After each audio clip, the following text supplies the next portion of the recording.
بسم اللہ الرحمن الرحیم۔ اس عذاب سے قوم عاد تباہ ہوئی، نیست و نابود ہوئی، اور حضرت ہود علیہ السلام پر ایمان لانے والے خوش نصیب لوگوں کو اللہ تعالیٰ نے نجات عطا فرمائی۔ وَلَمَّا جَاءَ أَمْرُنَا نَجَّيْنَا هُودًا وَالَّذِينَ آمَنُوا مَعَهُ بِرَحْمَةٍ مِنَّا، اور جب ہمارا عذاب آ گیا تو ہم نے ہود کو ان کے ساتھ ایمان لانے والوں کو اپنی رحمت سے نجات دے دی۔ وہی تیز ہوا، وہی تیز آندھی، یک بستہ ٹھنڈی سناٹے دار ہوا اور آندھی اور بارش اس قوم کے لیے جو اللہ تعالیٰ کی دعوت کو، اللہ تعالیٰ کے پیغمبر کے تبلیغ کو نہیں مانا، اس کے لیے عذاب بنی، اور جو ماننے والے تھے ان مسلمانوں اور مومنین کے لیے کیا ہوئی؟ ان کے لیے راحت کا باعث بنی۔ دونوں کے لیے، دونوں کے اوپر برابر آئی، کافروں اور مسلمانوں پر، مگر کفار پر عذاب بن جاتی تھی اور مسلمانوں پر یہی آندھی رحمت بن جاتی تھی۔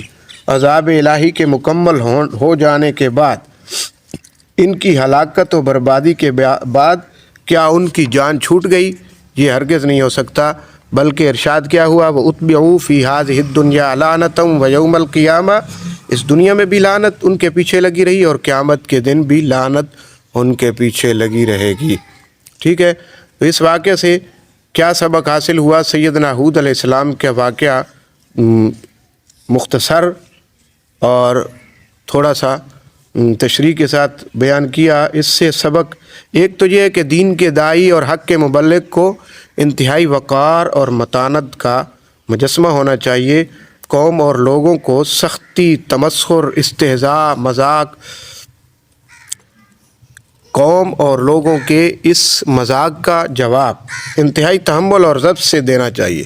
لوگوں کی خیر خواہی کا جذبہ ہونا چاہیے، یعنی مبلغ کو خیر خواہی کے ساتھ تبلیغ کرنی چاہیے۔ یہ نہیں کہ کسی کے ساتھ نفرت اور اس کے ساتھ عتک آمیز رویہ اختیار کرے، بلکہ قوم کے ساتھ اچھا رویہ اختیار کرے، اور اچھے رویے کے ساتھ، کیونکہ قوم نے کتنے ہی سخت الفاظ کہے کہ اِنَّا لَنَرَاكَ فِي صَفَاحَةٍ، بیوقوف، جھوٹا، اور پتہ نہیں کیا کیا فتوے لگائے۔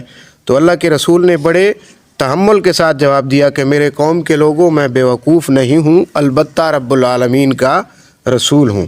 تو گالیوں کے جواب میں بھی تحمل کے ساتھ جواب دیا۔ دوسری بات یہ سمجھ آئی کہ جب بھی کوئی داعی چاہے، وہ اللہ کا برگزیدہ پیغمبر ہی کیوں نہ ہو، توحید کی دعوت دے گا، شرک افعال سے لوگوں کو روکے گا، تو اس کے خلاف قوم متحد ہو جائے گی، اور ان کو کیا ہے، اس کے خلاف جو مشرکین ہوں گے وہ اس کو گالیاں دیں گے، یا جو بھی داعی ہوگا، حق کا داعی، اس کے خلاف یہ ضروری نہیں کہ سارے کے سارے اس کے حق میں ہوں، بلکہ اس کے مخالفت بھی ہوگی، اس کو گالیاں بھی دی جائیں گی، فتوے بھی لگیں گے، اس کو تکلیفیں بھی آئیں گی، مصیبتیں بھی آئیں گی، تو اس کے اندر صبر کرنا پڑے گا، ان تکلیفوں کا سامنا کرنا پڑے گا۔